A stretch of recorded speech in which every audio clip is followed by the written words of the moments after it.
Bonjour les cousins du Québec, c'est Marian Sigaud. On m'a demandé de préfacer le livre de Jean-Claude Dupuis. J'ai adoré ce livre et j'ai adoré l'idée de non seulement de le préfacer, mais de m'adresser à vous. Alors je ne peux pas m'adresser à vous personnellement un par un parce que je risque d'en oublier. Je garde un souvenir merveilleux de mes différents séjours à Montréal et à Québec. Je vous embrasse tous très très fort et j'espère venir vous voir bientôt, dès que ce sera possible. Je vous aime. Dans son essai sur les mœurs, paru 4 ans avant le début de la guerre de 7 ans, Voltaire fit savoir ce qu'il fallait penser du Canada, pays couvert de neige et de glace 8 mois de l'année, habité par des barbares, des ours et des castors. En 1756, au moment où se déclenchaient les hostilités, il regretta qu'un tremblement de terre ait détruit Lisbonne au lieu de cette misérable Acadie dont il ne dirait jamais assez de mal. Il fit plus qu'en dire du mal. La même année, il reçut à son domicile genevois Thomas Pitt, frère du Premier ministre anglais, futur artisan de la défaite de la France, qui était venu solliciter de sa part une intervention en faveur d'un amiral anglais. En effet, l'amiral Byng avait été vaincu par le maréchal de Richelieu et il encourait la peine de mort, sauf à faire attester par son vainqueur qu'il n'avait pas failli. Or, Voltaire et Richelieu s'étaient connus au collège et étaient restés en relation. En atteignant le poète, on pouvait atteindre le maréchal. Beaucoup d'Anglais firent le déplacement jusque chez Voltaire, chez qui la conversation finit par rouler sur le sujet qui lui tenait à cœur, débarrasser la France de Québec. Thomas Pitt proposa de l'acheter et de mettre ainsi un terme immédiat au conflit. Voltaire se fit l'écho de la proposition auprès de Choiseul, qui n'y donna pas suite. Paru en janvier 1759, le roman Candide donna à Voltaire l'occasion d'enfoncer le clou à propos du Canada, ces quelques arpents de glace pour lesquels deux nations se faisaient une guerre ruineuse. Il ne s'agissait pas d'une simple boutade, le sujet lui tenait à cœur. Si j'osais, je vous conjurerais à genoux de débarrasser pour jamais du Canada le ministère de la France. Si vous le perdez, vous ne perdez presque rien. Si vous voulez qu'on vous le rende, on ne vous rend qu'une cause éternelle de guerre et d'humiliation, écrivait-il en octobre 1760 au marquis de Chauvelin. C'est Choiseul en personne qui annonça à Voltaire la bonne nouvelle. J'ai appris que nous avons perdu Montréal et par conséquent tout le Canada. Si vous comptiez sur nous pour les fourrures de cet hiver, je vous avertis que c'est aux Anglais qu'il faut vous adresser, s'amusa-t-il. Les efforts que déploya Voltaire pour débarrasser la France du Québec relèvent de son obsession anticatholique. En juillet 1762, l'affaire Calas battait son plein. Jean Calas, protestant toulousain, avait été roué au mois de mars pour le meurtre de son fils, et Voltaire avait décidé de faire de ce drame familial une affaire d'intolérance religieuse.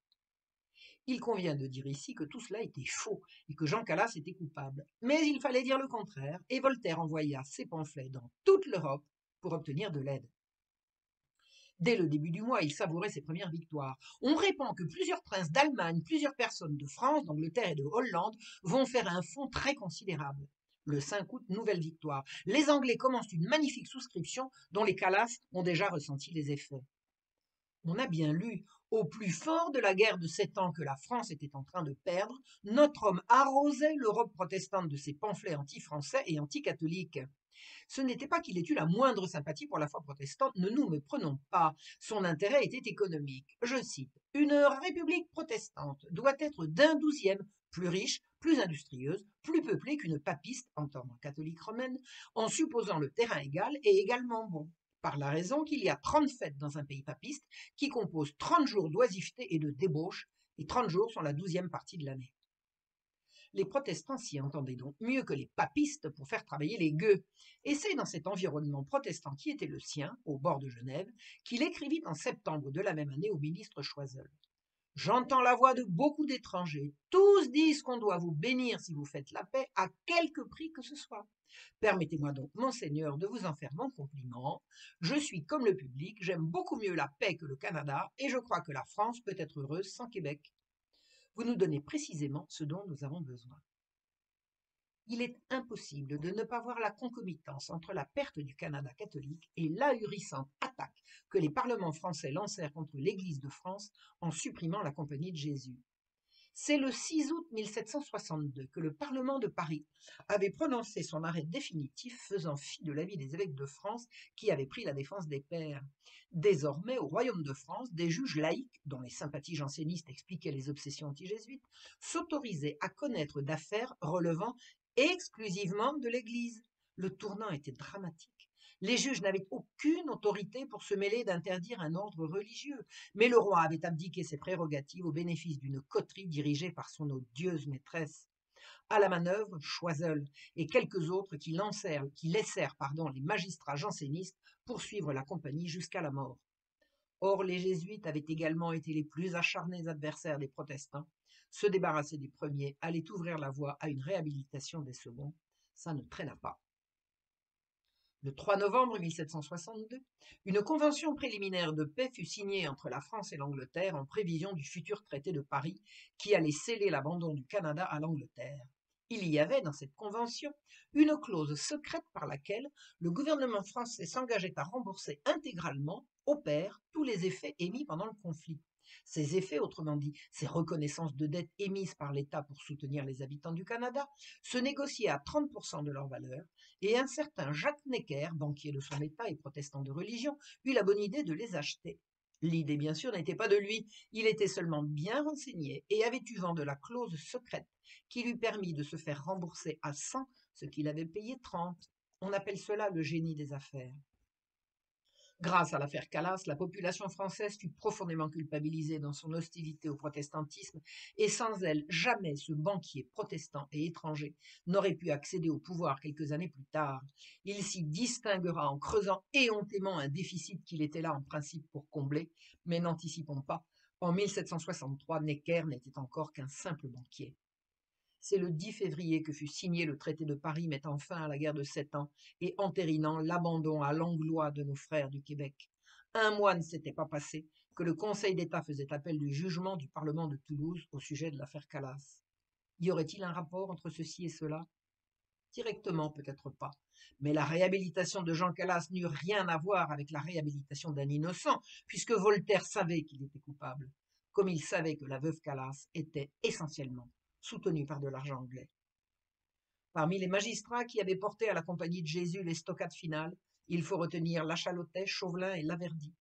On a vu que Chauvelin fut de ceux auxquels Voltaire supplia de débarrasser la France du Québec. Lachalotais et Laverdy, non moins jansénistes que le premier, se distinguèrent surtout par leur attachement à la liberté du commerce en général et de la libre circulation des grains en particulier. C'était la grande affaire des Lumières. Elle avait presque à elle seule justifié l'encyclopédie, dont le petit monde se réunissait dans l'entresol de la Pompadour et assurait la promotion d'idées nouvelles qui allaient bientôt changer la face du monde. On appelait ces hommes nouveaux des physiocrates, on dira bientôt des économistes, qui se faisaient fort de sauver la France et le roi en supprimant les entraves faites au commerce des subsistances. La police des grains assurait depuis les débuts de la royauté en France un contrôle tatillon sur le commerce des grains qui interdisait tout enrichissement sur le pain du peuple et toute spéculation au détriment de la population. Or, disaient ces nouveaux penseurs, si le blé manquait quelque part, c'était la faute de la police, seule la liberté totale laissée aux marchands d'acheter ou vendre où bon leur semblerait pouvait assurer l'enrichissement général. Il est remarquable que ce fut en 1763, soit dans la foulée de la perte du Canada et consécutivement à l'interdiction des Jésuites que, pour la première fois dans toute l'histoire de France, on somma la police de ne rien faire quand les marchands allaient rafler les grains chez les producteurs avant que la population en voie la couleur. Les physiocrates avaient dépensé des trésors d'imagination et d'argumentation théorique pour convaincre le roi que tout irait bien, que tout le monde serait content et surtout que l'argent rentrerait à flot dans ses caisses désespérément vides.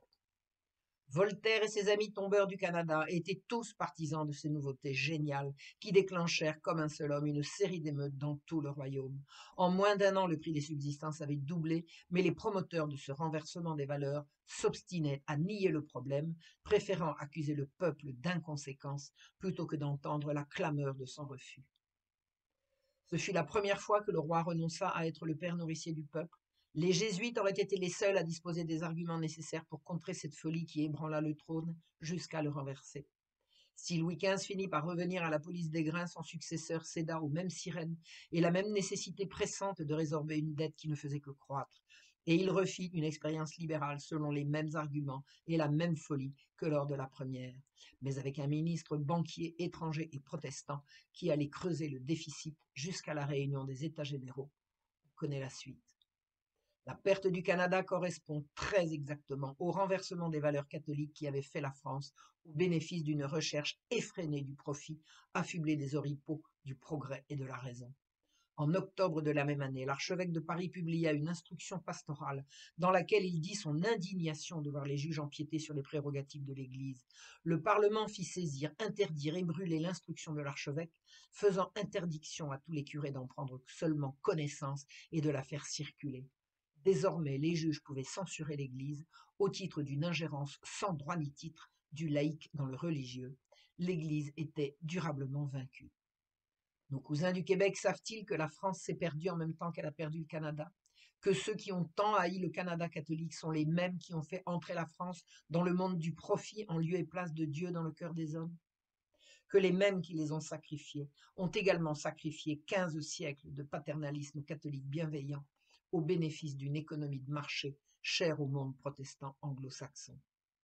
Il me vient l'idée, à la lecture du livre passionnant de Jean-Claude Dupuis, que les mêmes causes produisant les mêmes effets, la déchristianisation finale du Québec produira, comme en France et ailleurs en ce moment, un réveil des consciences et un retour aux authentiques valeurs qui ont fait notre belle civilisation.